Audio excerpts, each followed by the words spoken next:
one can even say that the principle in physics that is named after Heisenberg, the uncertainty principle, actually reflects upon the guy himself, person itself.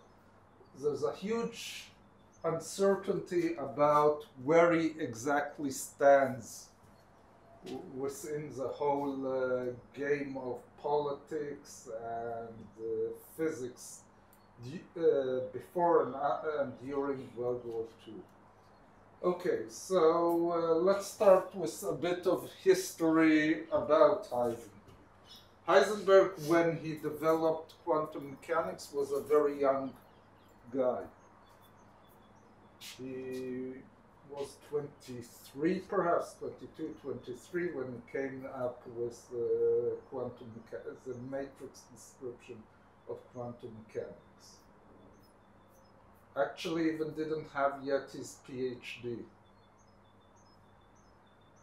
One amusing fact is that he presented his work on uncertainty as his PhD thesis, and when he was examined about it, one of the lecturers that was actually a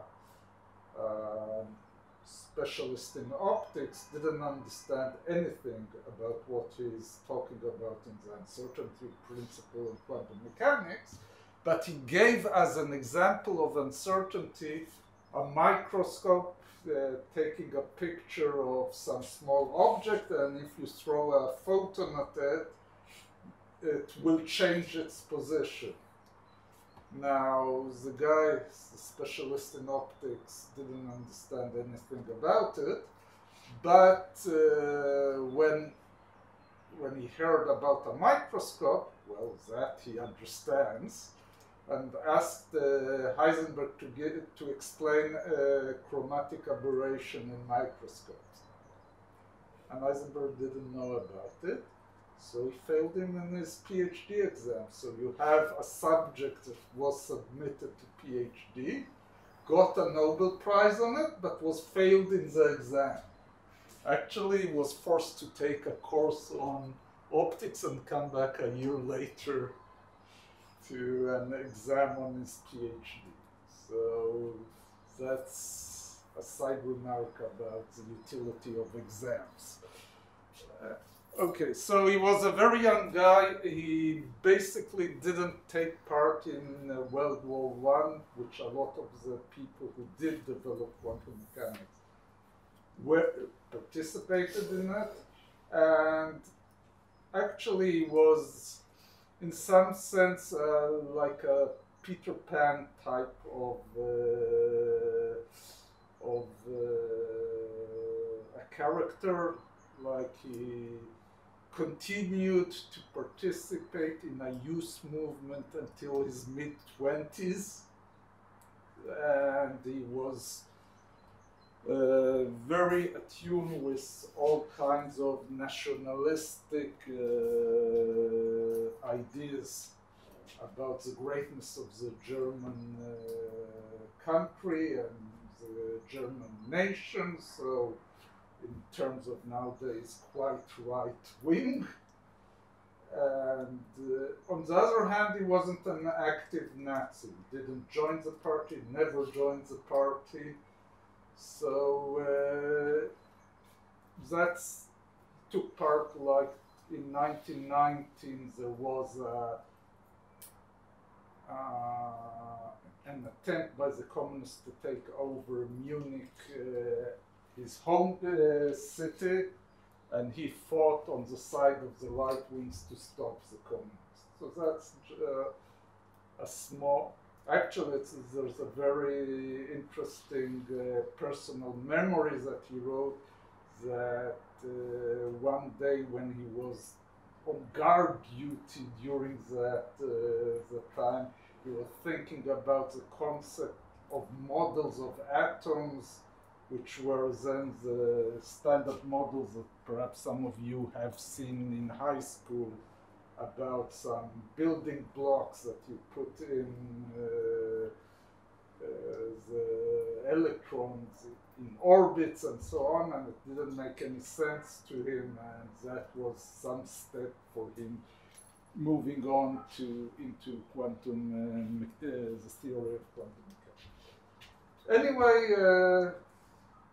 he comes from an academic family. His father was a professor, I think, of law in Munich University, very ingrained in the establishment. Interesting point, his mother was a good friend of another wife of a professor in Munich, which was a professor, I think, of literature or something like that, and also happened to be the mother of Himmler, the head of the SS. We have the picture of the SS people, that rough people that come from the lower bounds of society. Not true, as you see, that comes, and we'll see that that also has a part in the stories that we're going to tell you about Heisenberg. So basically, at that time, Germany, after the defeat in World War I, a huge turmoil, a country that was very bureaucratic, very ordered, lost its political leadership. The Kaiser, the Emperor of Germany, was disposed. Suddenly, some kind of democracy was established. A lot of people were very unhappy with this democracy. On the right, part of them royalists that were opposed to throwing out the emperor. To the left, it's not social enough or communist enough, and actually that has the seeds of the fall of the Weimar Republic, is the name of this regime. And something very interesting, at this point suddenly physics became important in politics.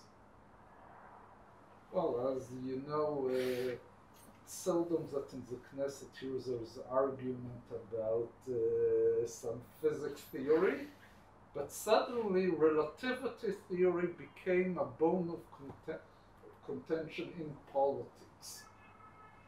And it's an interesting process. A lot of it has to do with Einstein himself. At the beginning of World War II, you know, he has a long history, which in the times that I have here, I won't go into his youth, how he grew up as a physicist. Some of you have heard all kinds of stories, a bad student, kicked out of school, both of them untrue. But he was certainly a rebellious type. He wasn't kicked out of school. His father, that was a high-tech entrepreneur in the pre-World War, First World War environment, which means electrical engineering. That was the high-tech of that time. A lot of people went into this business of creating electricity networks, supplying the electricity to households, to lighting of cities, and so on. He was working, he had his own startup in Munich. It didn't went too well. He had to move to Italy. And he told his son, which was like 15 or 16 at that age, a young Einstein, okay, you stay in high school in Germany because there's nothing better than a German education. The education in Italy is not worth anything, just stay and finish your high school. Einstein didn't like the German system. It was too rigorous and too disciplined, basically a few months after that appeared in Italy and said, well, I'm not continuing in the high school. As some kind of compromise, they agreed that he'll finish his high school in Switzerland, and from there you know the story about his studies and patent office and his whole story. But anyway, after moving through a few positions in Europe, in Switzerland, and in Prague, well, it wasn't Czechoslovakia then, it was Austrian Empire. He accepted a position in Berlin, the most prestigious position in Germany. And although he always claims that he doesn't want to come back to Germany, he had an incentive there that he couldn't refuse. The small incentive was that it's the most prestigious position in science at the time. The larger incentive for him was he didn't have to teach there. He hated teaching. So he moved to Berlin just before World War I, and in the beginning of World War I there were a whole brouhaha about the Germans set fire or accidentally set fire to the library of the University of Louvain in Belgium, and the enemies of Germany used it as an excuse to say these people are performing crimes against humanity, they are anti-civilized. Perhaps some of you know that in spoken English, derogatory term for Germans is Hans, like the Mongolian tribes that went through Europe 2,000 years before that, and it has its root here because actually the root for that name comes from China. In 1905, there was an expedition of Germans military to crush the Boxer Rebellion in China. And when they came there, their commander gave a speech. Well, now is our opportunity to give them back for the Hans. We will behave like Hans here. So that turned, but it was a perception that Germans are uncivilized, and which is in complete reverse to how Germans understood themselves as the most cultural, the most advanced scientific, the best university system in the world, and so on. So professors in Germany had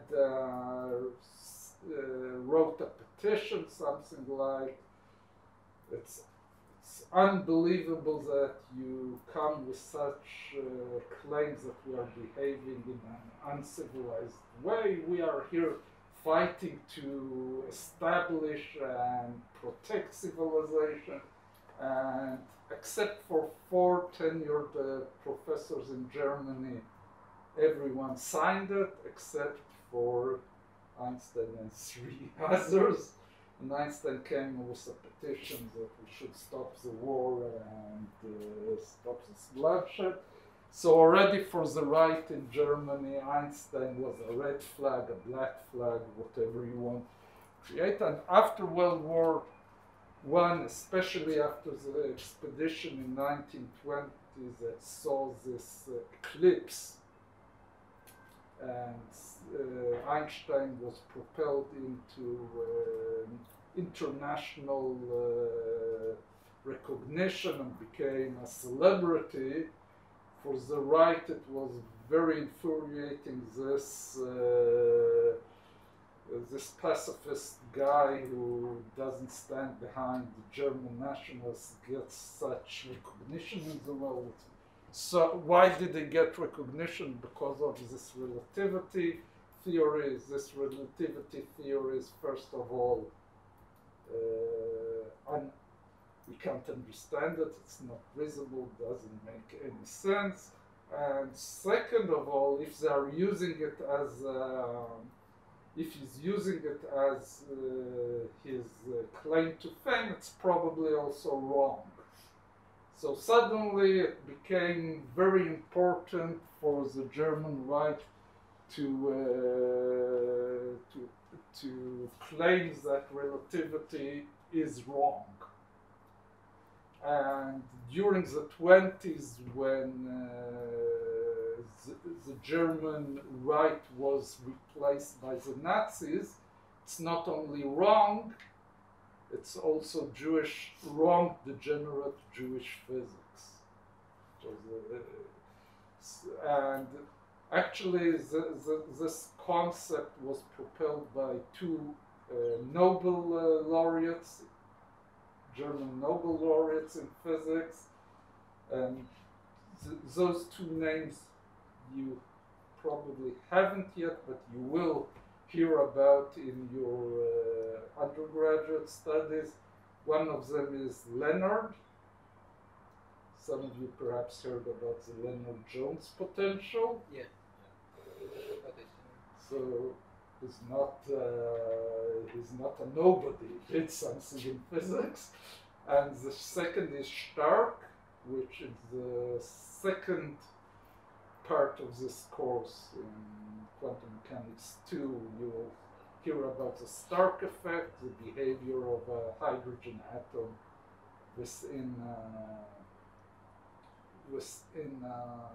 electric field, what happens to the spectrum. We do the calculation actually. And the two of them, important leading German physicists, came out with a new program for physics in Germany. This should be an Aryan physics, fitting to the ways that Aryan race thinks and works. Very strange, of course, in concept, but they even convinced the Nazi party to establish a committee which will follow the implementation of Aryan physics in universities in Germany. And of course, one of the first things that they did was to abolish the study of relativity in German universities. We'll go back to Heisenberg, but I will say something about it further on. And Stark and Leonard didn't like also quantum mechanics. It's too abstract, it's not intuitive, it doesn't fit our understanding of experimental physics, where we can feel and see what we are talking about, Hilbert spaces and wave functions. Now, something is basically wrong in this whole description.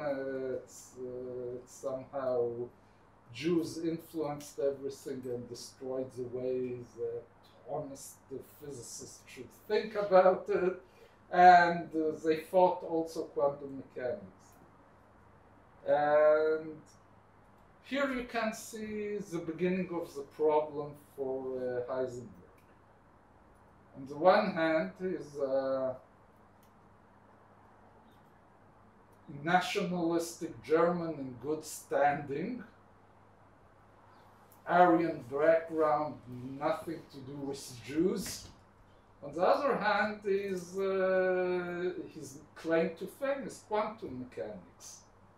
That's a field that is interested, that's a field that he believes, is well integrated into modern physics. He can't even stomach the nonsense about not teaching relativity. How can you do physics in the 20th century without talking about relativity. So he got his first position in Germany, in Leipzig, as a professor, and he ran immediately into a problem. He wants to teach a course in relativity physics. You can't teach physics without saying relativity. So after some arguments, they reached a compromise. He'll teach relativity without calling it relativity, and especially without mentioning Einstein in the course, and that was somehow swallowed. Now, Nazis have established more and more control over Germany after they took over in 1933 and threw out all the Jews from academia in 1935. And again, they could do it because some peculiarity in the structure of universities in Germany, let's say. Basically, German universities, all of them were state-owned. Now you can look what's happening here. Universities are mainly state-funded, but not state-owned.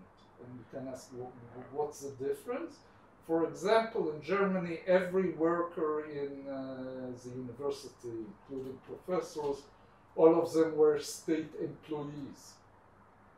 Here you are an employee of the university, you're not state employee. So in Germany it was very easy for the state to give a decree, even in the beginning, even before they took over the whole system, well, fire all Jews. At the beginning there was an exemption, except for Jews that served in front line during World War I, but after a year that exemption was also thrown out. So a lot of positions became empty in Germany, and also other people decided to retire or just became old, and Sommerfeld, that you also either heard his name or will hear his name. You should have heard it about in modern physics, because there are corrections to Bohr's theory, the old quantum mechanics, when you include relativity, and that's Bohr-Sommerfeld. So Sommerfeld retired, and Heisenberg wanted to move from his position in Leipzig, which was somehow second-tier university, to Munich. It is considered one of the three large important universities in Germany, and the university was very interested. And then comes in our good old friends Leonard and Stark, and said, look, this guy is from the developers of quantum mechanics. Munich is the cradle of the Nazi movement. Here we started. Can we appoint a professor, such a professor in Munich? Doesn't make any sense. We cannot agree to it. And now they continued even more. Okay, why should we actually retain him in Leipzig? He's unfit. Now they invented a new racial category.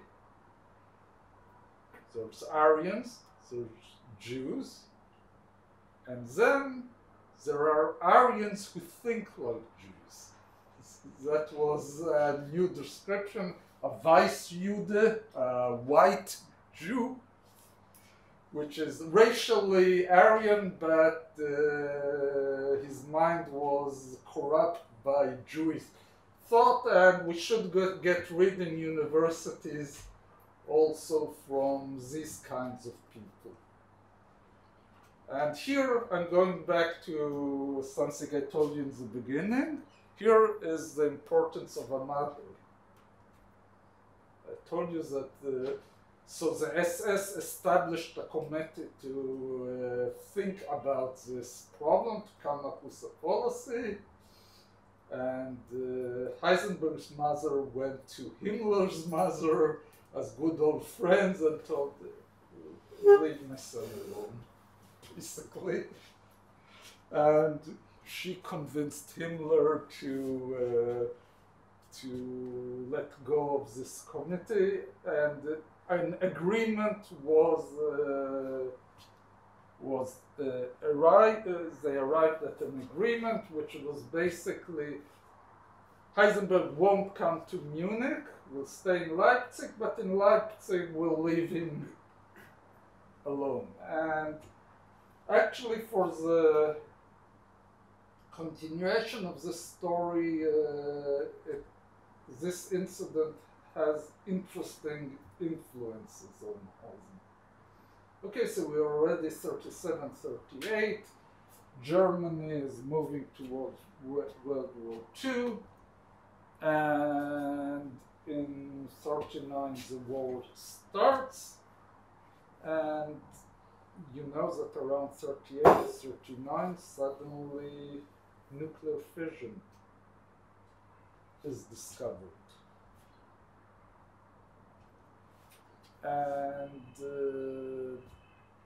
all over the world, well, not all over the world, but in the beginning, once it's understood that this may be a source of energy, and even worse, a source of some useful military device, i.e. a bomb, scientists all over started to think about it. So England, US, and Germany. And in England and in the US, it was always the main reason that scientists give to start to work on a nuclear bomb is the Germans are excellent scientifically. Fission was discovered in Berlin.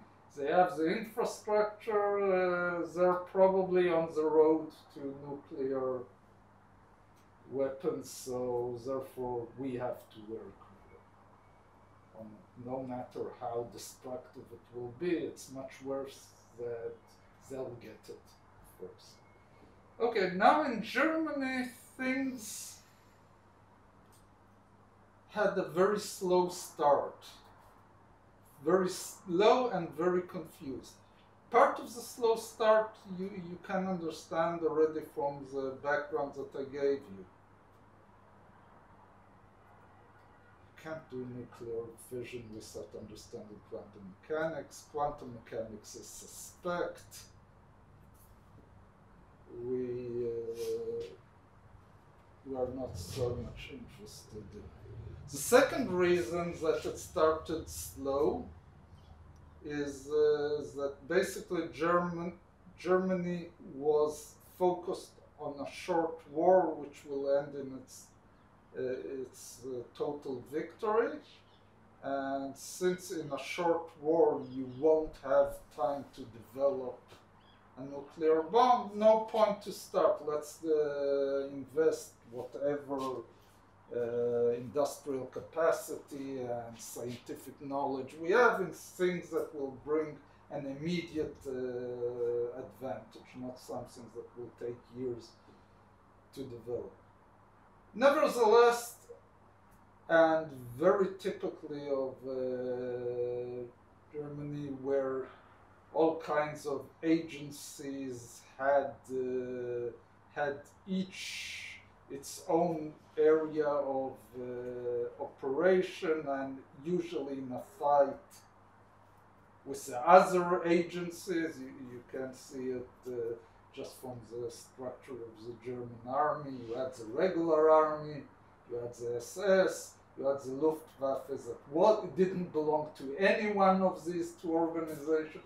Each one of them had his own forces. It got to such a ridiculous state that in the middle of the war, 42-43, when Germany was starting to feel the high casualties and lack of manpower, and they came to the Luftwaffe and said, well, you have to release soldiers to the armies. They said, no, we don't release anyone. We will build a field units that will be under our command, but we will not let them. So in nuclear physics, there were 8 or 9 different agencies that were developing nuclear energy / nuclear armament, including a unit that was connected to the Reichs, the German post office. Don't ask me why suddenly they have to deal with nuclear energy, and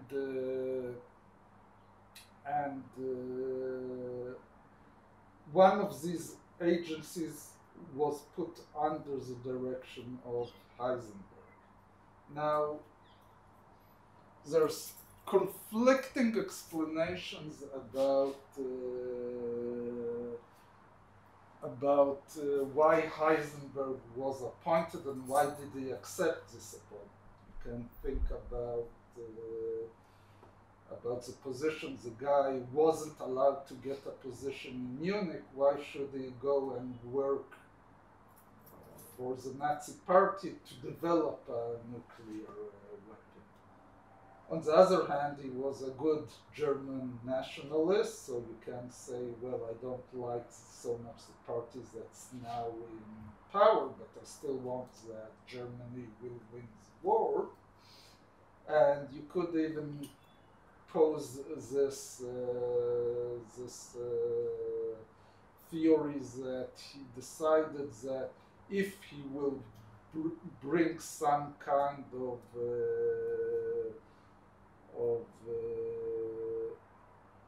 weapon or some success in its development, his position will become much better, and he will be protected from a new wave of some Leonard and Stark ideas about what you have to do with white Jews, or the fact that he should teach this and not that, or be someone who will be a hero of Germany, and he will have power and security.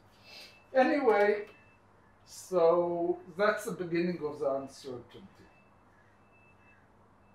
Now there's a very, very interesting incident in 1941 which took place between Bohr and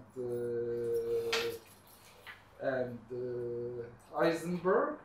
Heisenberg did his postdoctorate in Denmark, in Bohr's Institute. So they were in good personal relation. Denmark in the beginning of World War II was taken over by the Germans. The Germans tried to show that they're enlightened occupier and tried to do all kinds of cultural, scientific events in Denmark, and in one of them they sent Heisenberg to talk about physics in Denmark. Most of the Danes professors just boycotted this talk, but after the talk, Heisenberg told Bohr, I would like to meet you. I have an important issue to discuss with you. Now, this discussion took part with no measurement. Meaning the two of them, Heisenberg came to Bohr's house, and they went into the garden so they can't be overheard, and they had an hour of a discussion. Now, what happened in this discussion, as we know in quantum mechanics, if you have no measurement, you have uncertainty. There are two, well, one can say two versions. One is Heisenberg's version. His version, which was given after the war, he came to Bohr and said, look, you're a leading scientist that people in US and England will listen to. I'm the head of the German nuclear development agency. I'm telling you we won't develop a nuclear weapon. Go and tell it to our friends in England and US. They have no reason to develop it either. So that sounds as a very peaceful and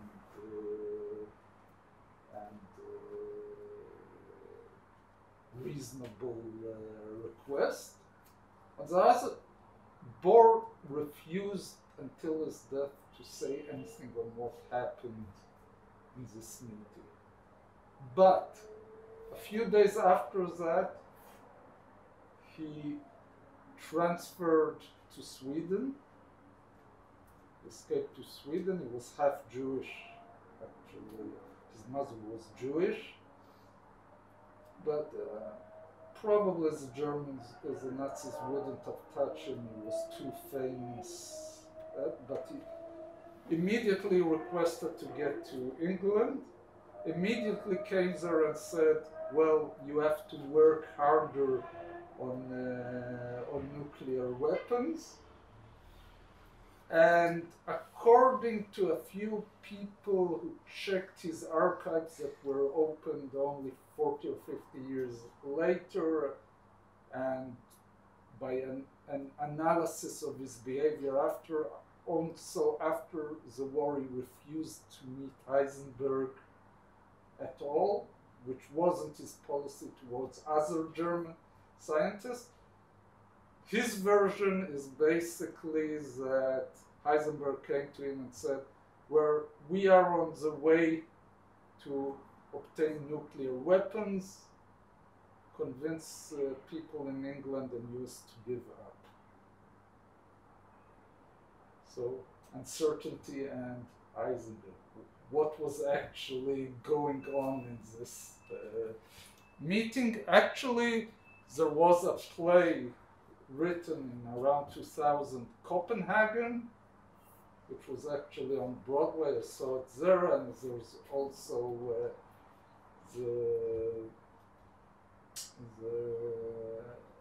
it also appeared as a book, and it actually plays on this uncertainty. It once presented from Heisenberg's point of view, the other from Bohr's point of view, and then how can we decide about what really happens there. Anyway,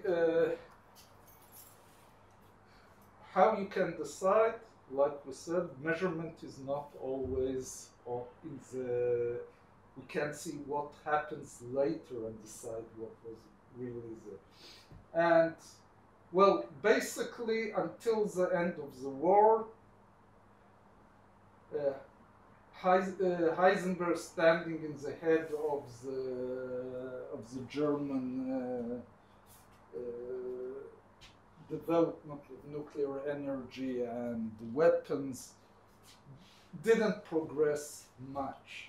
They had a non-working nuclear pile, while the Americans already at the end of 42 had a working pile in Chicago, and basically not much progress on the way to development of a nuclear weapon. There's a lot of reasons for it. Part of it that Germany just didn't have the same industrial capacity like the US to invest. Basically, the US invested in the Manhattan Project more resources that Germany invented in everything else that they did during World War II. So it doesn't look reasonable that they were able to develop. But Heisenberg, after the war, came with this explanation. Well, I was standing in the head of it. I did everything to sabotage development of nuclear weapons. German scientists were very moral. The US are criminals that they developed nuclear weapons. Unfortunately for him, and that's an interesting twist on the story, turns out that after the war there was a special mission of the British and US Secret Service to catch all nuclear physicists in Germany and transfer them to England. The reason basically was that they won't fall into the hands of the Russians. So they took them, stuck them in a nice country manor, a small palace, gave them very good conditions. They had a seminar room, they had food, they could work on physics, they had a library, and they were kept there for 2 years, and after that were released to go back to Germany. Now, there's one fact in all of it that was forgotten. The British were very gentlemanly, but not completely. They also bugged this whole complex. Everything, the rooms, the seminar room, everything that happened there, all talks between German scientists were recorded, kept in secret, coming out only in the beginning of the 90s, probably after some 40 years of official non-release. And there's a very interesting discussion on 6th of August 1945, the evening after the bombing of Hiroshima. So those Germans were sitting in their seminar room, listening to the radio. So suddenly there was an announcement on the radio. The Allies have used a nuclear device, an atomic bomb, on Hiroshima. Then everybody in the room go to Heisenberg and ask him, what does it mean? What is an atomic bomb? Why didn't we have such a weapon? What's going on? And Heisenberg says, well, it's propaganda. I, in 42, did the calculations. There is no way to build a nuclear weapon. Just wouldn't work. It would be too huge. The critical mass that you need in order to produce an atomic bomb is more than a ton, or a few, close to a ton of enriched uranium. No way to produce it in this time. even if you have it, you can't use a plane to bomb, so they are just lying. They threw some kind of bomb which is stronger than usual, but not a nuclear device. If there would have been a nuclear device, we would have developed it first. So this recording exists, and his whole story after that he didn't want to develop nuclear weapons because he was a moral guy, that doesn't resonate with these recordings. So, well, that happened after he died. It came out after he died, so no one could have asked him directly and comfort him. But this uncertainty, this guy that all the time somehow is working with the Nazis, but claims that he's working against the Nazis, tries to develop nuclear devices, nuclear bombs, but fails. But is it because he didn't want to develop it, or he made mistakes in the estimate of how much effort and what is needed in order to develop it? Well, was he at the end of the war a Nazi collaborator, a Nazi sympathizer, just an honest German with nationalistic tendencies? All this cloud continues in trying to understand his position. Now, after World War, he worked hard on trying to rehabilitate German science and himself. Most physicists kept a distance from him. Like, as I said, Bohr refused to talk with him. Einstein actually refused to talk with any German physicist except von Laue, that you will also meet in solid state physics. He's the one who discovered how to see crystal structure using X-rays. And others worked with some German physicists, didn't work with others. The only guy who worked directly with Heisenberg after World War II was Pauli for some reason. They were friends from way back, but it's interesting that he somehow absolved him to continue to work. So this is my story about uncertainty, Heisenberg, politics, physics, quantum mechanics, Jewish physics, and all of that.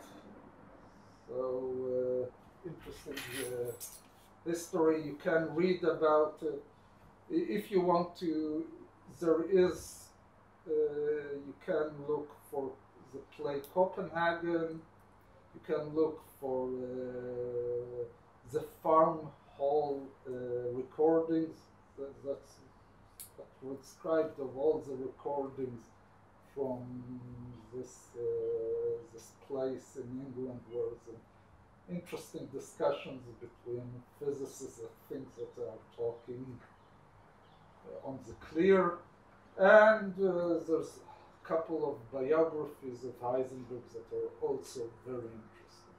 So if you're interested in following it up, there's enough of material for you to build your own picture of what's going on. Okay, till here, now you have the TA with the presentation. Thank you.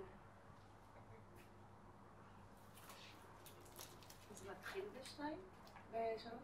אמור להתחיל. ומחר לא יהיה תרגול? לא, מחר תרגול ביום חמישי הבא, זה מה שלכם שלחתי מייל כפול, כי כתבתי את זה בצורה שנשמע שהוא... אז מה היה תרגול כאילו למחר, אם יש עכשיו תרגול? יש מספיק חומר שם לתרגל. So, some general background. I love a lot of the time to make a comparison between what we have in quantum mechanics and what we have in classical physics and classical mechanics. One of the reasons I love to do it is because what I'm doing is not quantum mechanics. What I'm doing in my research is classical mechanics. However, I'm doing statistical physics, which is highly related. So, when we have physics, we can't just start from nowhere. We always start from some basic assumptions or postulates that we build upon. The thing about quantum mechanics is we have a lot of postulates. We have like 7, 8, I don't even know exactly all of them. But they are all making some kind of reasonable sense, and it is the best description that we have right now for physics as we know it. But the fact that we need to have some postulates to build quantum mechanics doesn't mean it's something which is shady or not very to trust in. Of course, you shouldn't trust anything 100%. Maybe we're all doing physics wrong and we learn how to do it differently in a few decades. However, we always need to have some postulates, and it dates back to the fact that we assume, for example, that the shortest path between 2 points is a line. How do you prove it? Maybe there is a proof, but like you need to assume some stuff and to feel them like an intuitive understanding in order to build something more advanced. Unless if you want to prove anything from beginning, you can be a mathematician, which they have, I think, like a full book explaining why 1 + 1 = 2. This is a true story, it's not some science fiction. So there's like 30 pages of why 1 + 1 = 2. It's not obvious. Okay, great. The first thing we're going to talk about is commutators. And this is some object in quantum mechanics. We denote it as some brackets like this. This is equal, this is the definition, equal to AB minus BA.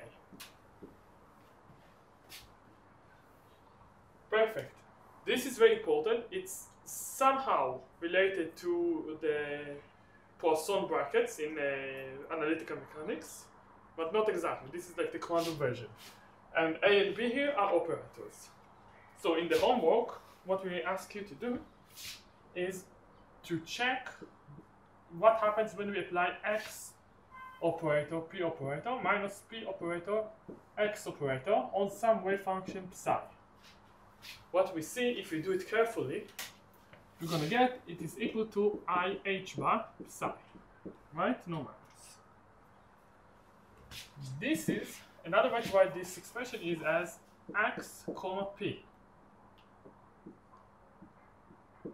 psi, which is equal to IH bar psi. Or in other words, we can say that the commutator relationship between X and P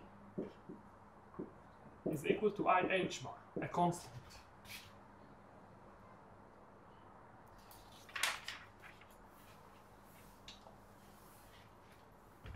Can I ask you a question?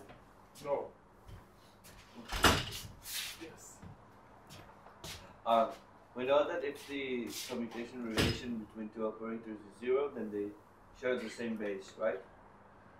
Yes. But if I get like a non-zero value, what does he tell me? Like complex, real value, the actual? Great question. We're going to talk about it right now. So, לא קר לך?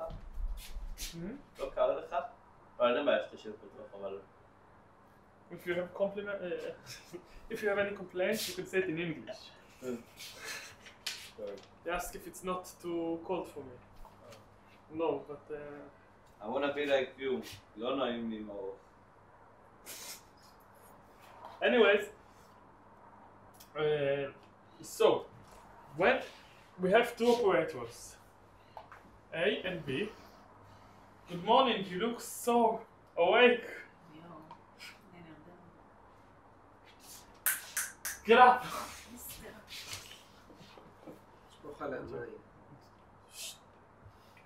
Only I can do stuff.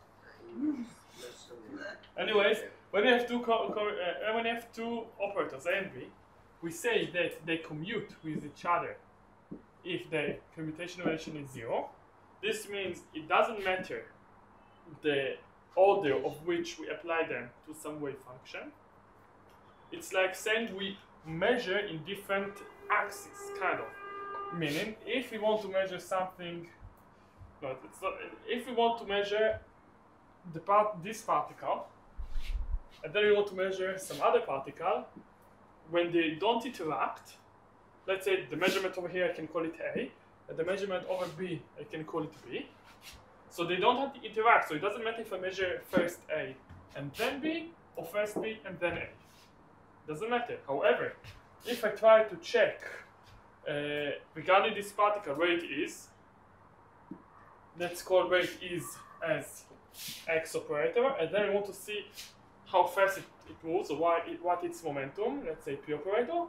So when we know where it is, we have some knowledge of where it's going, or actually the opposite. So because we can't know exactly where it is, also where it's going. So we're gonna have some relation between those measurements. It's gonna matter if we first measure where it is and then where it's going, or its momentum, or first its momentum and then where its location.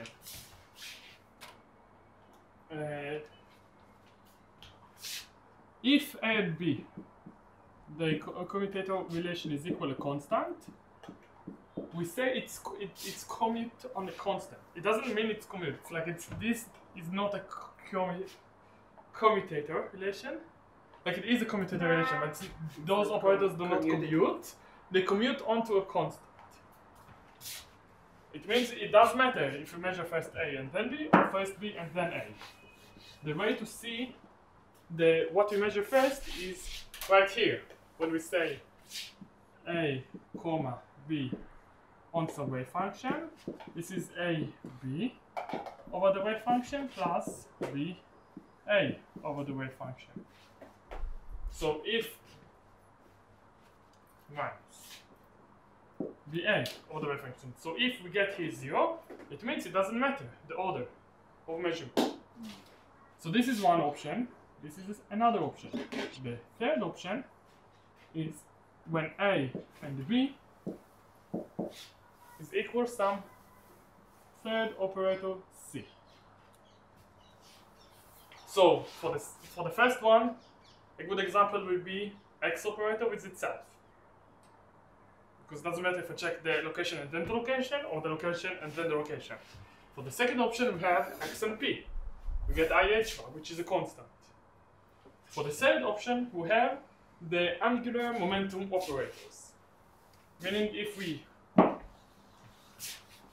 I'm not going to prove it today, if we're going to check what is Lx, Ly, we're going to get IH bar Lz. Where of course we have here the hats for the operators, which we are too lazy at this point to mention. Questions? So it doesn't really matter what value of a constant you get, right? Just as long as it's operator 0 or non-zero. It might matter. I don't see. I'm not sure if it matters if it's like real or imaginary. Maybe there is something more deeply meaningful or whatever. Okay. But I don't know. So, from this relation alone, this assumption, in a sense, we can get a lot of relations. For example, what I said before, A comma A is equal to 0. A comma B is equal to minus B comma A. A plus B comma C is equal to A C plus B C. I can keep going. Let's do this one. AB, this is going to be the last one, AB comma C is going to be equal to A B comma C plus B A comma C.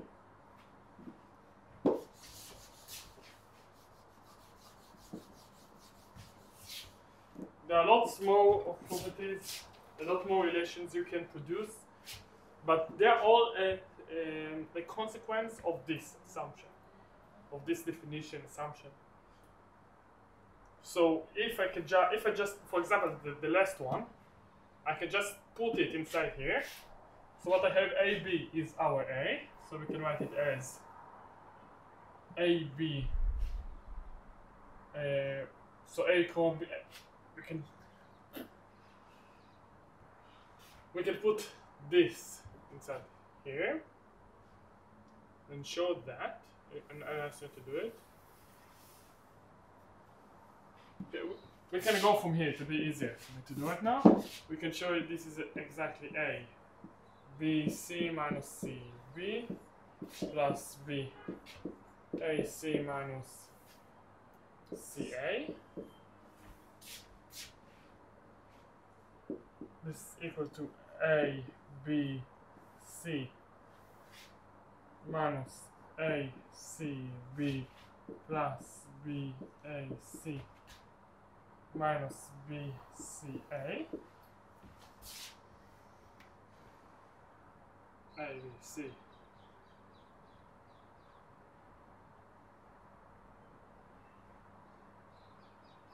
Then, so I have here A, B, C. I can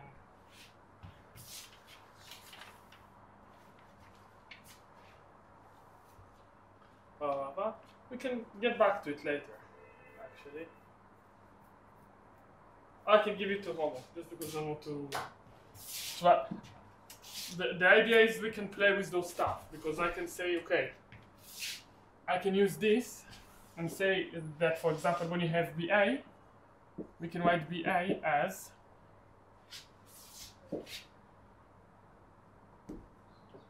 and I can use this, for example, and say BA is equal to A B minus A comma B.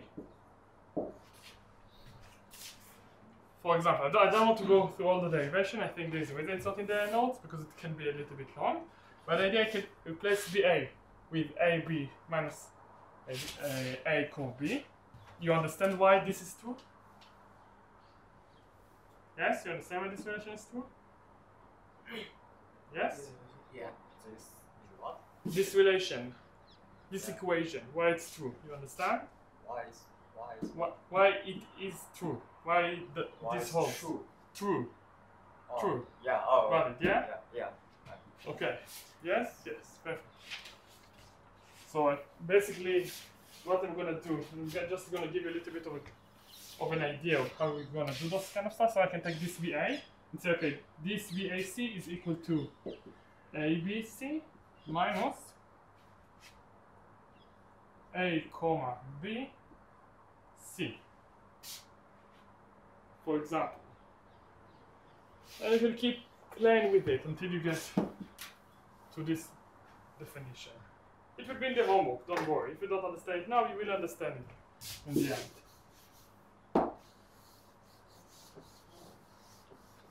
So,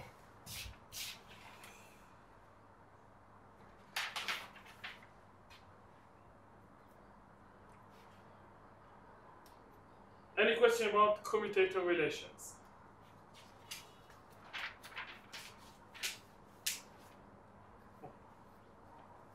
Now I want to talk about another postulate.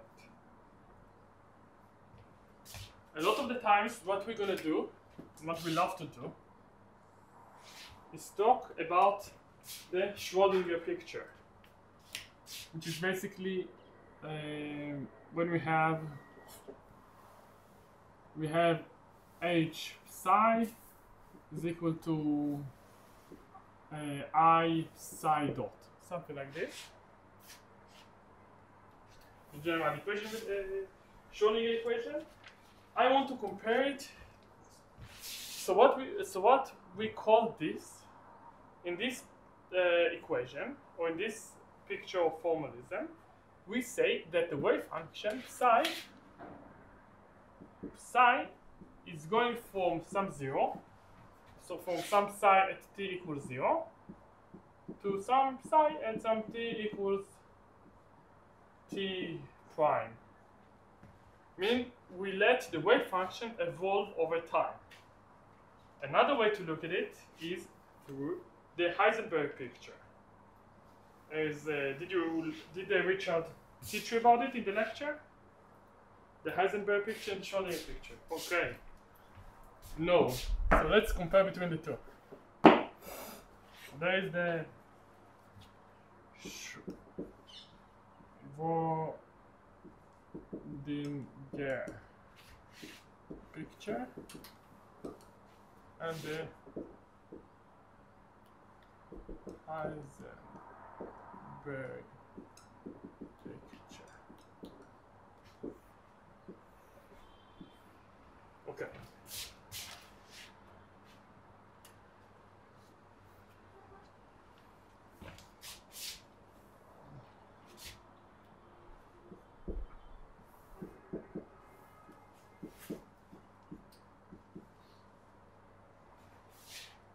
So I'm going to write something and then I'm going to explain.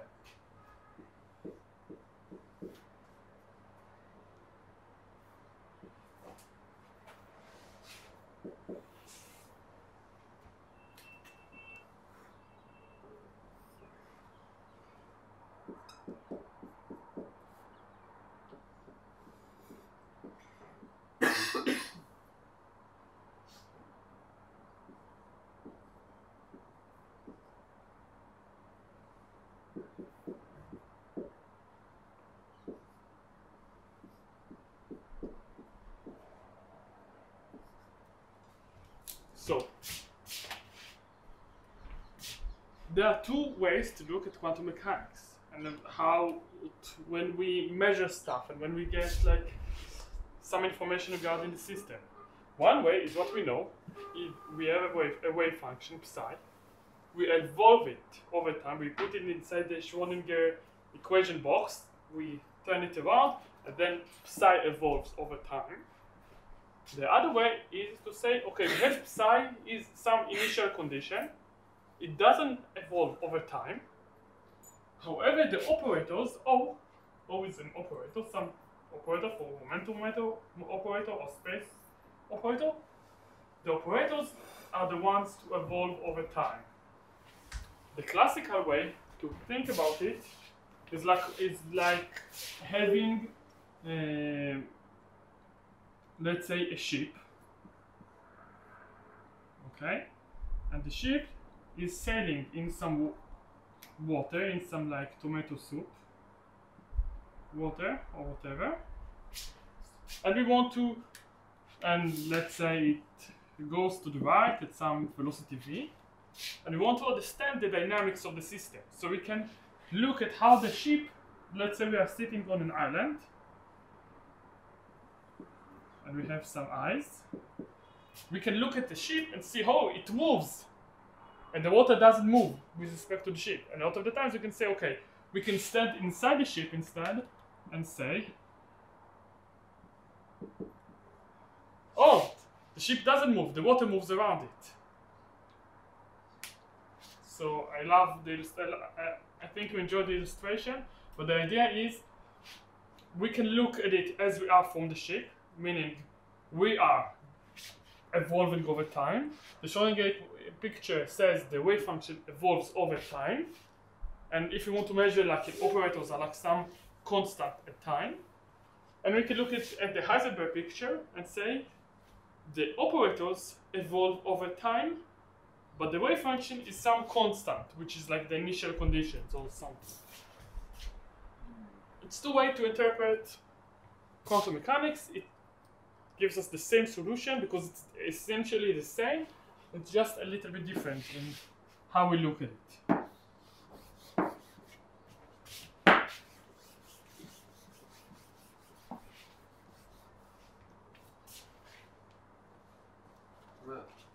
The observable velocity is twice, like it's, Yes, this is a plus. so it's not just commutation. It's not just not commutation. Yeah, the other commutation relation between the observable and the Hamiltonian. Plus this one. Okay, We're gonna give an example right now. it's not like 0. You can't just. Ah, okay. You did. Okay. I said the So- observable evolves over time. You want to Yeah. say this is 0 because observables usually don't depend on time. So it is a good point. It's a great question. It's such a great question. I'm gonna talk about it here regardless. So the operators usually don't explicitly depend on time. Meaning, X operator can evolve over time. However, it doesn't depend explicitly in time, and this term will go away. An example to when operators do depend on time, it could be some external field, like a laser, which is oscillating in some e to the I omega t, and like trapping a particle with a laser or something.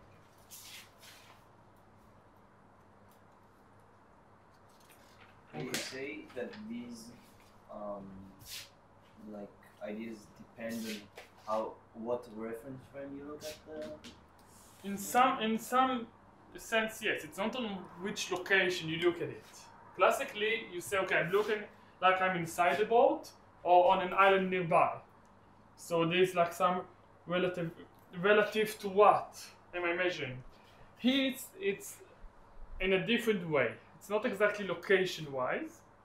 It's more what is evolving. The wave function evolves over time, or the observables evolve over time. Okay.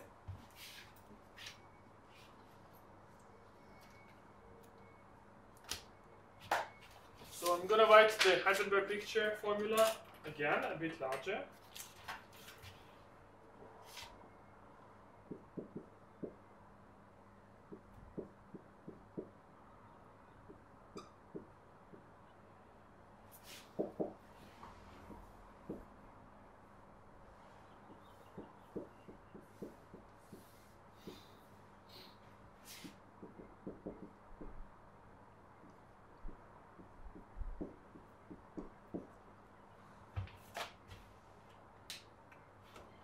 Okay. What we want to do, this is something which is very general, this equation.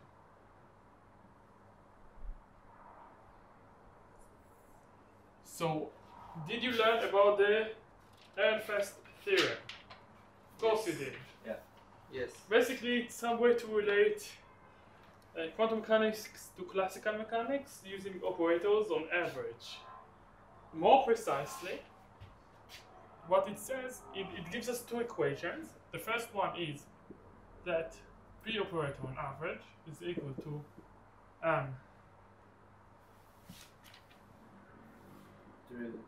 derivative of X operator with respect to T. This is one.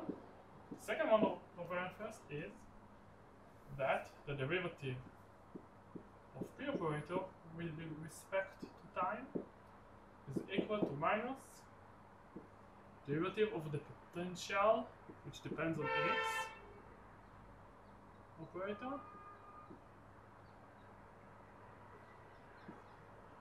okay, the derivative here to dx operator.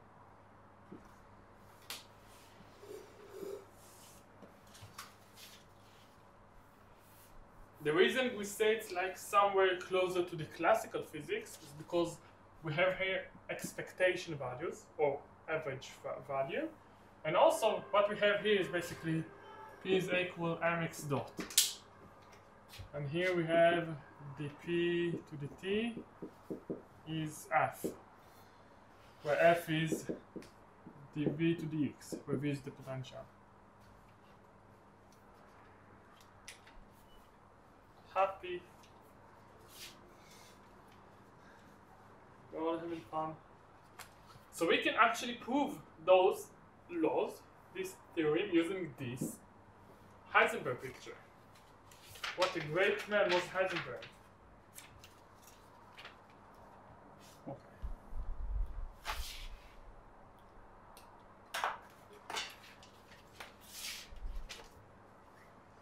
Considering the general Hamiltonian, H is equal P operator squared over 2m plus some potential V of x. Of course, everything is operator, but it's obvious from now on.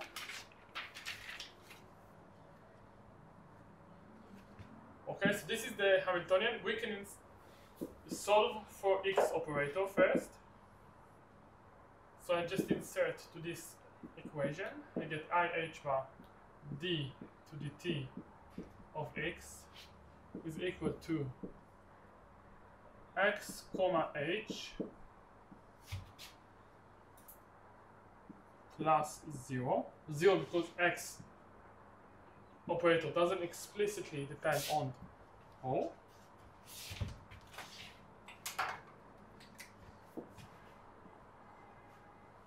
So x comma h is equal to x comma p squared over 2m plus v of x, which is equal to, I can take constant, okay, let's do it in another step, x comma 1 over 2m p squared. Why I remove the potential? Because the potential depends only on x. And x, in any ways with some function of x, is going to give us 0 because it commutes. This is equal to, and I can take the 1 over 2m outside, 1 over 2m, x comma p times p. And we can reuse the relation from before.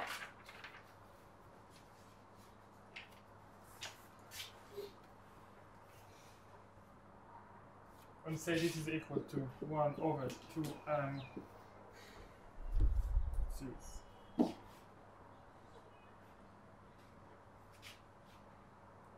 x comma p times p plus p times x comma p, which is equal to 1 over 2m times 2 times IH bar times p operator.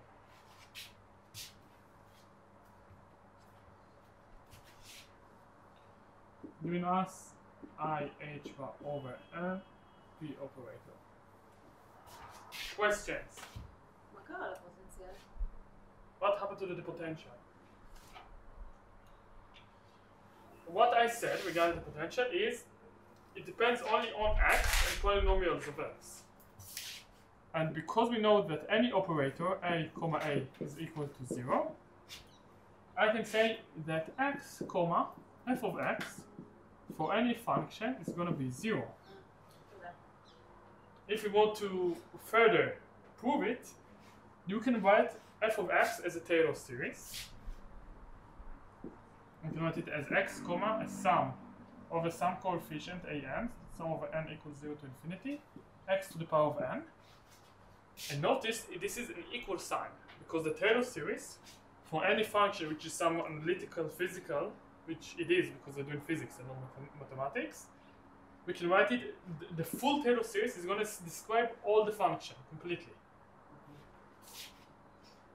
And if you would look, and when you try to prove before the a comma b c, which is like a b times c plus c times a comma b, or something like this, you will always get eventually stuff which are like end up with commutator relation between x and itself, because even x squared is going to be x and itself times x operator, so it's going to be 0 times x operator.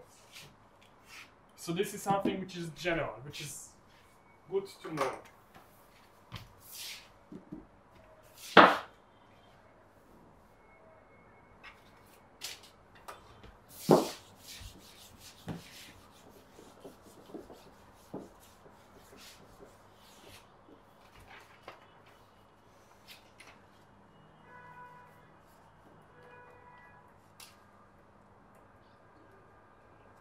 Okay, back to this, let's listen to.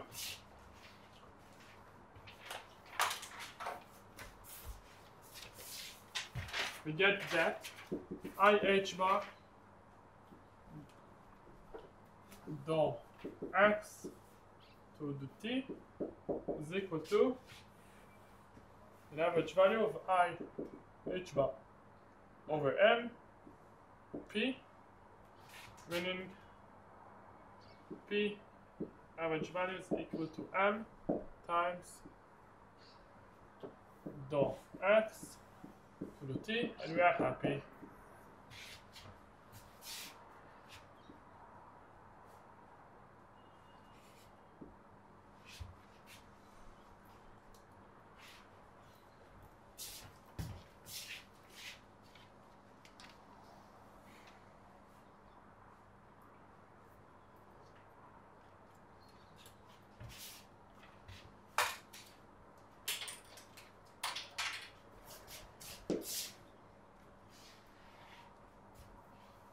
P operator.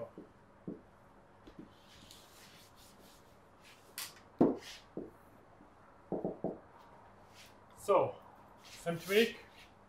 I h bar. We're just going to put it inside there. Dou to the t of p is equal to p comma h plus p doesn't depend explicitly on time, so 0. And our question is, how is p commuting with h? Here x and h commute up to p. So it might be wise to guess it will be somehow commuting with x. We're going to get something related to x. But maybe not, maybe yes. So p comma h is equal to p comma p squared over 2m plus v of x, which is equal to p comma v of x. This is equal to p comma sum from n equals 0 to infinity a n x to the n, because this is some analytical function of x, it's potential, physical, well behaved.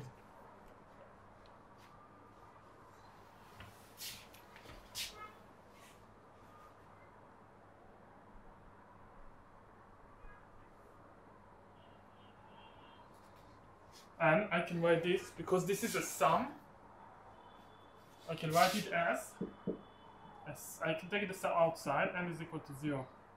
I can take the sum outside, C homework, an p comma x to some power n.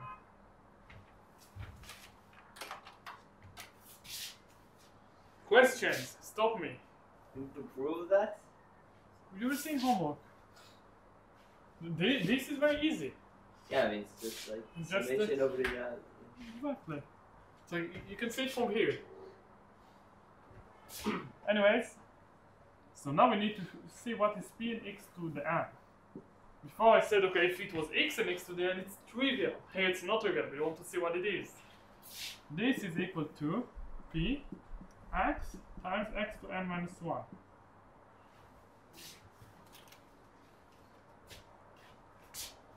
Questions? You in the back. This is equal to p and x to n minus 1 plus, yes, plus x p x n minus 1. We're using this recursion. And we're going to use recursion relation, yes. Maybe I should add it. I'm going to give you as much homework as I can, because I think it's important. Because you will never understand it from me doing it. You will only understand it from you doing it.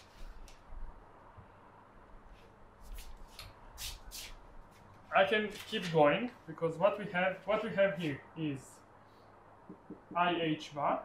You know, p and x commute up to IH bar, or is it it's No, minus? Minus. Minus.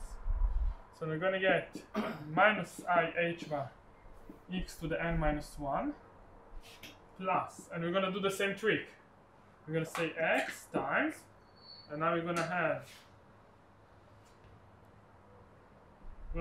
p comma x times x to n minus 2 plus x p and comma x n minus 2.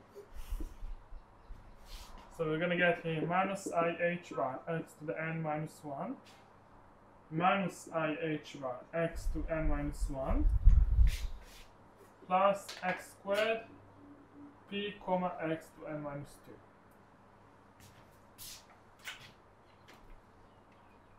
Which is equal to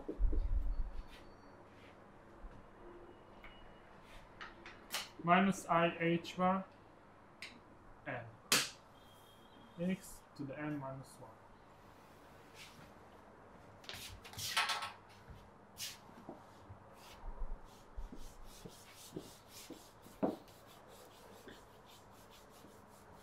We are having lots of fun, right? Right.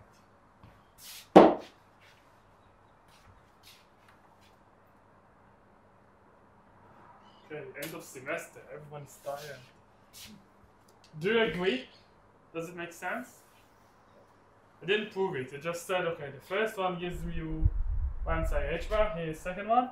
And if you keep going a bit more, you'll see you will get exactly n terms, which are equal to minus ih bar x to n minus 1. What we got overall is that p comma v, let's look in the row to the right. P comma v of x is equal to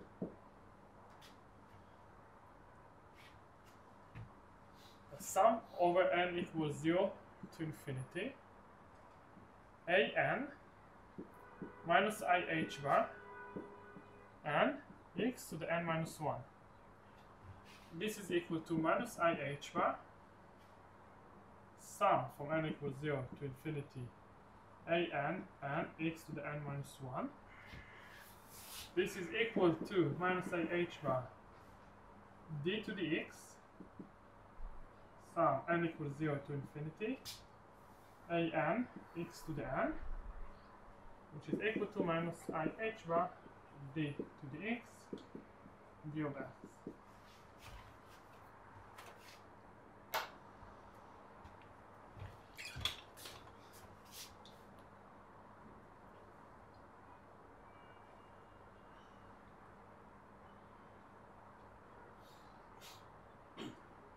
So we expanded v of x as a series. This was one trick. Another trick used commutator relations. By miracle, we got something which looks very similar to the general term of p and x comma n. We got something very similar. But when we put it together, we noticed, not because we are smart, because we did it a lot of times in the homework, we noticed this is exactly the derivative of the potential. What we have here is a derivative. We have an and x to the n minus 1. We can say it's a derivative of the series of the sum. We got lucky.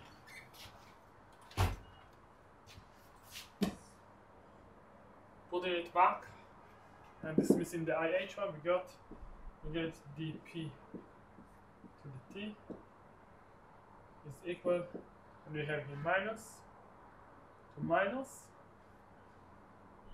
We have an average value, minus average value, d dx, d of x.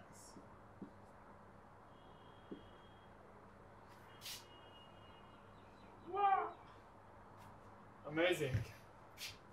This is the second theorem, the second law of Erfman's theorem. We are happy, we are fulfilled. We can go and enjoy ourselves. Does it work for any two observables that we know the relation in classical physics? If we use the expected. Use more words for your question. Like, if I, instead of using momentum and then v, like the derivative of the expectation value of x, can we use it? This works, this equation. the Heisenberg picture equation works for any single observable. It might not commute with the Hamiltonian, meaning this might give 0, then it might be something trivial, or it might do it. Most likely will commute, and you might get something. Here we just did it in example for specifically the momentum, and then specifically for the Yeah, I know. I'm displacement asking operator.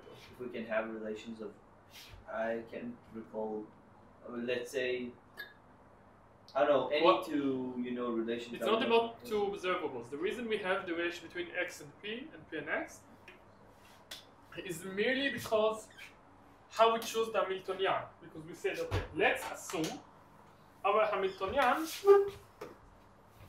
let's assume h, our Hamiltonian, is p squared over 2m plus some potential v of x. This is in 1D. We might have some another force in z and y direction. And then we can get some different, more complicated relationships. Especially when we use p, because this is p, maybe it's p vector now, because we are in 3D. We want to get p as a function of px, py, pz, but be more complicated. So it's Hamiltonian specific, because this equation depends on the Hamiltonian also, not just any operators. Great question.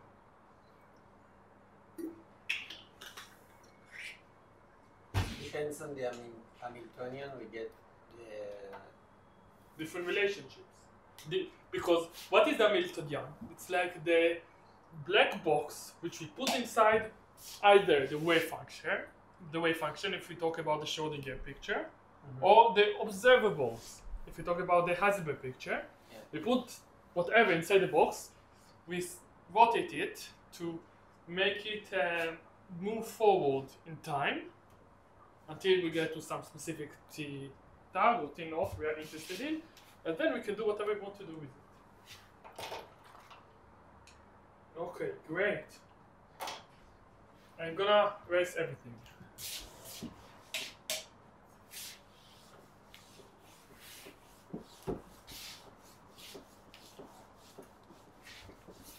The third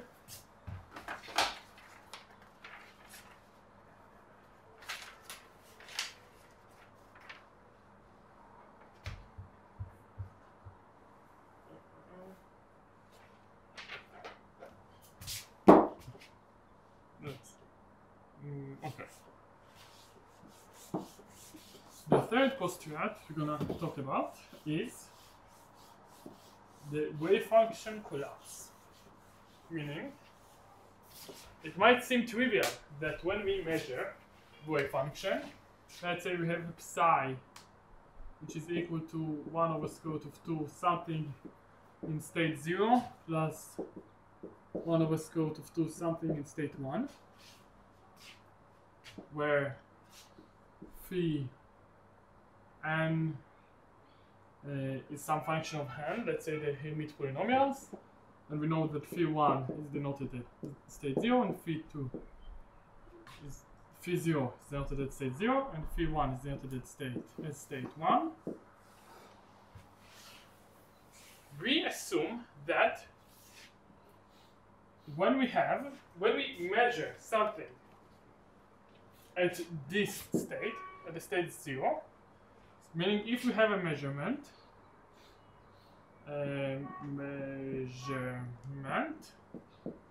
such that we get the state 0, we know that now psi now, let's say psi after, we can call this psi before measurement, this is psi after will be equal not to this superposition, it's going to be equal exactly 0. This sounds obvious, but it's not. It's an assumption. It doesn't necessarily have to be like it. It is the best. We do assume it because it describes nature very well, because we see it in experiments. But it's like, but this is not like mathematically proven out of nothing. We assume it.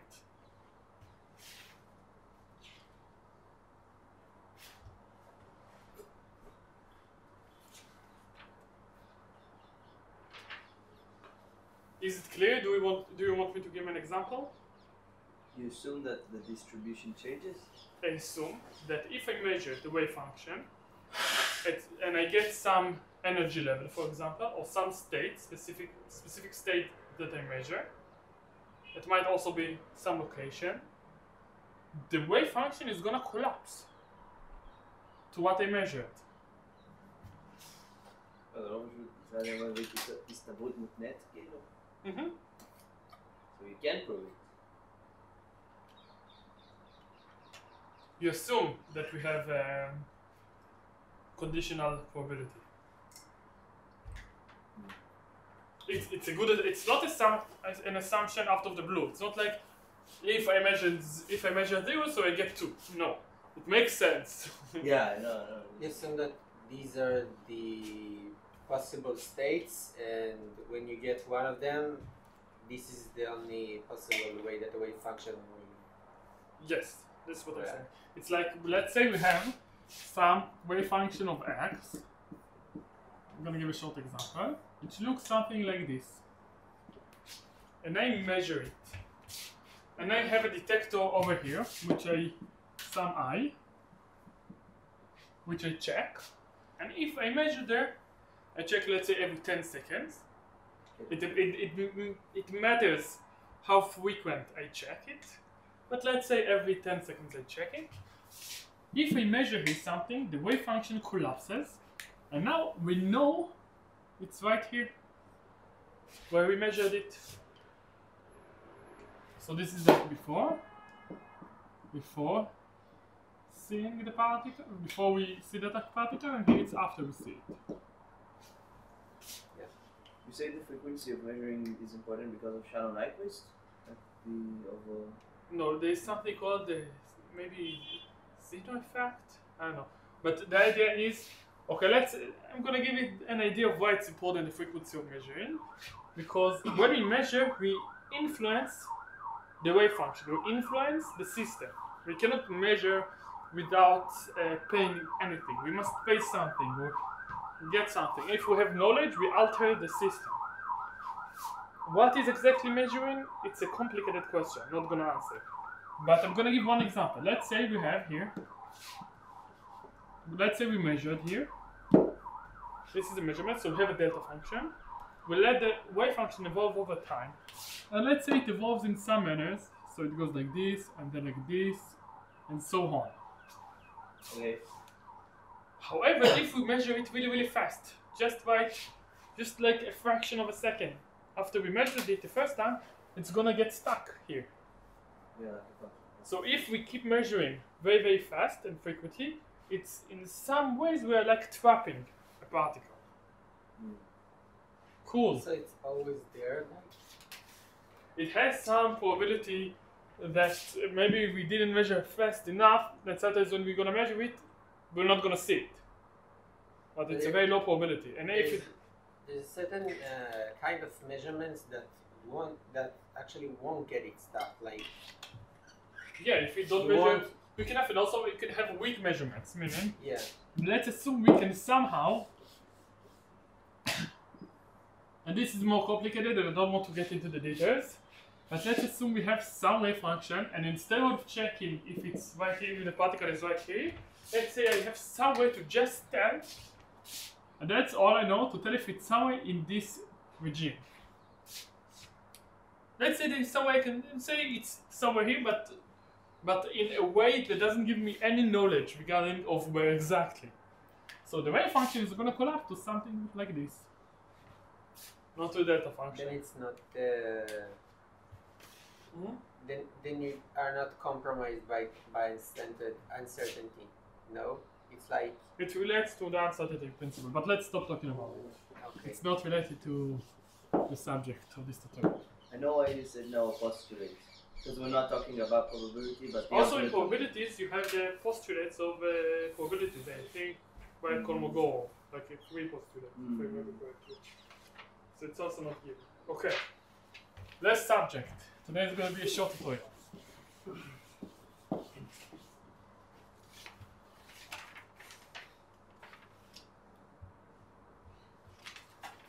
2 more subjects or what?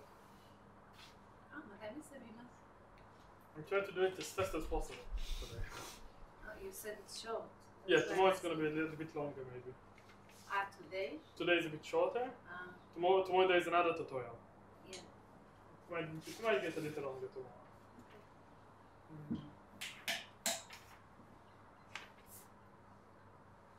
Okay, so up until now what we talked is an infinite energy systems, an energy level system, meaning the harmonic oscillator have finite, a discrete infinite number of energy levels, or as you say, Aleph Fs, Aleph 0, Aleph naught.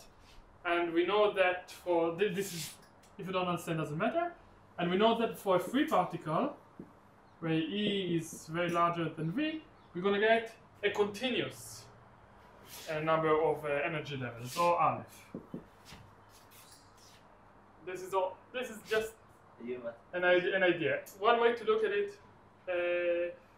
One thing I noticed during my bachelor's, which was very interesting for nerds and a little bit mathematician, is that when we have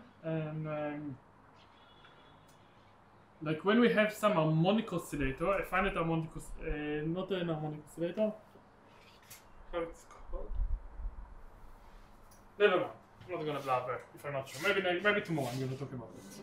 Anyways, now we can focus on something which has an finite, meaning a small, finite number of energy levels. For example, we can talk about only 2 energy levels. Usually when I talk about like 2, 3, or even 4 finite number of energy levels, we can look at it as 4 states of the system. We can say we have state A, B, C, and D, and then talk about dynamics between the states. Meaning, there is some transition probability from A to B, TAB, some transition probability from B to A, TBD, maybe some transition probability from D to A, TDA, maybe something from B to A also, so TBA. So there is some transition probabilities, and we can describe all those interactions using an Hamiltonian finite energy or discrete finite closed system of energy. The simplest way to do it is to consider not a 4-level system, but a 2-level system. 1, 2. We can call this state 1 and this state 2 our original. And when we try to represent, so what we have so far, wave function, we use some continuous functions. Derivative is some continuous operator. However, as I hope you saw in the lecture, but if not I'm going to repeat it, all those wave function, all those states can be represented as vector. Maybe an infinitely long vectors, but vectors. And all those operators can be represented as matrices. Infinitely long matrices. But matrices, like, for example, the derivative, as you've seen in linear algebra 1 in your first semester, you might have seen that the derivative can be represented as an infinite matrix with mostly zeros and some ones and some constants. And that's it. So this is what we have here. So for this state, the most trivial and easy way to represent it would be as 1 and 0. And for this state, we can represent it as 0 and 1. This is an easy way to represent it because why we needed 2 vectors? Because we have 2 states. If we had 3 states, we had needed 3 vectors. However, if we would try to represent it as for example, 1 and 0 and 2 and 0, it's gonna be bad. Yeah. Because it doesn't span a basis. We want to span a basis. We can we are always allowed to do stuff like say, okay, we have 1 over square root of 2, 1 and 1, and 1 over square root of 2, 1 and minus 1. Maybe I can put here an I don't know. I can do whatever I want. As long as I span a full basis. I can also have here maybe I can have here 0. No, that's maybe, I don't know. But as long as I span the full basis, I'm fine. It's a way to describe it. This is the easiest way. This is what I'm going to do right now. And I'm going to give a short example.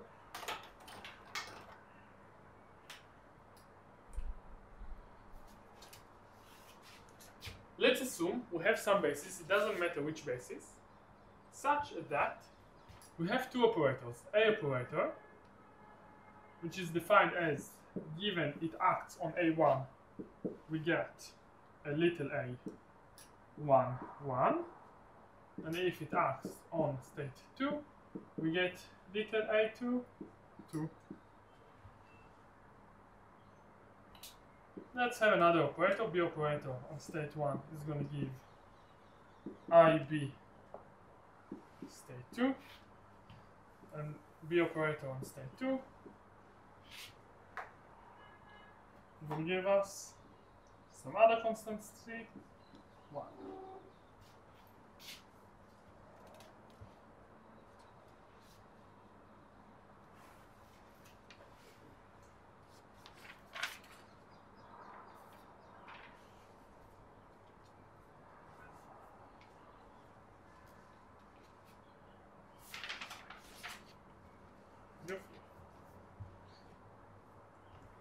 So the question is, how would you describe A operator and B operator in the matrix form? How will you describe an A operator and B operator in the matrix form? When you want to write A operator as a 4x4 matrix, how will I do it? The answer is, I'm going to put here A1, 0, 0, and A2. Right? Why? Why this is what I do? Because if I'm gonna operate A1 on the state 1 here, so if I'm gonna choose this, the blue basis, I'm gonna get a different A. What I'm gonna get more specifically is, if I'm gonna use the blue basis, I'm gonna get A in blue operator is equal to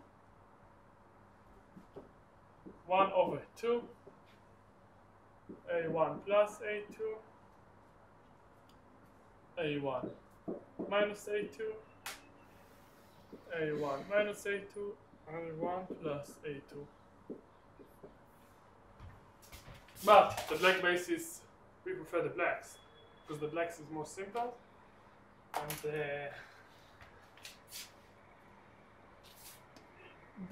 it's just like, if you're gonna apply it on state 1, minimum vector 1, 0, you're gonna get A1 and the same vector.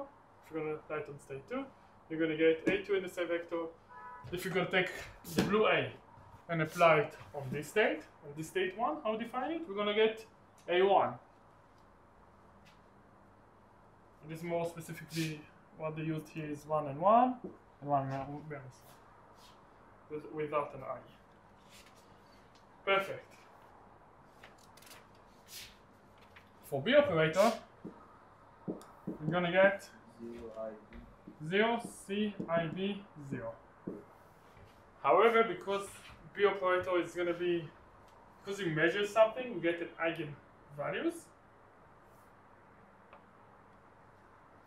We know that B must be an emission because we can get observables from it.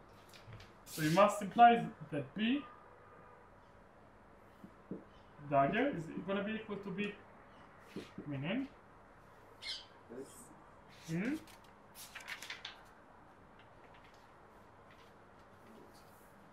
All it means is that C is going to be equal to minus IB.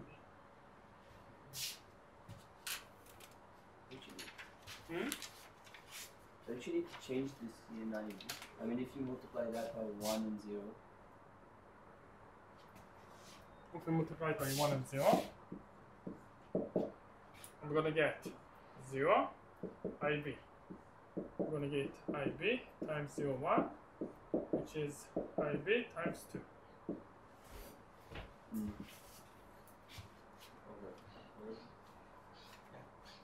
Yeah. questions.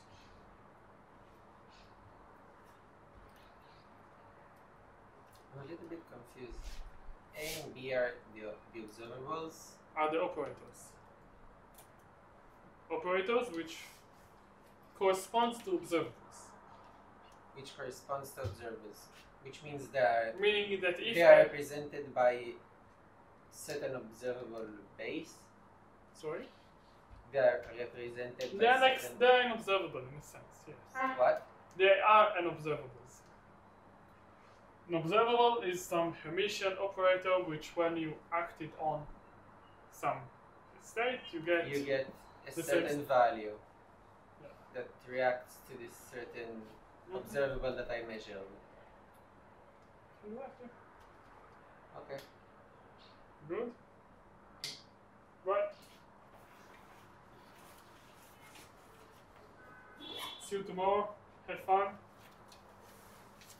תודה. You don't thank me before you see all the homework you have right now. כמה עולים על שאלות? Bragging החומר. about the homework. כמה שאלות? Like 200. מושלם. But next week you don't have any זה היה tutorials. ממש אבל. תודה רבה. Okay, bye-bye. ביי.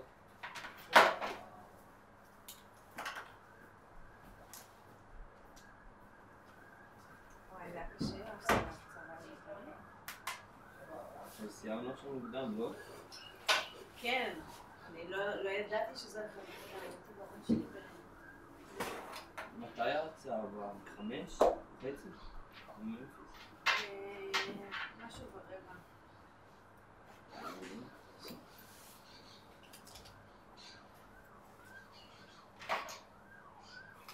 כן, יש עוד שבוע.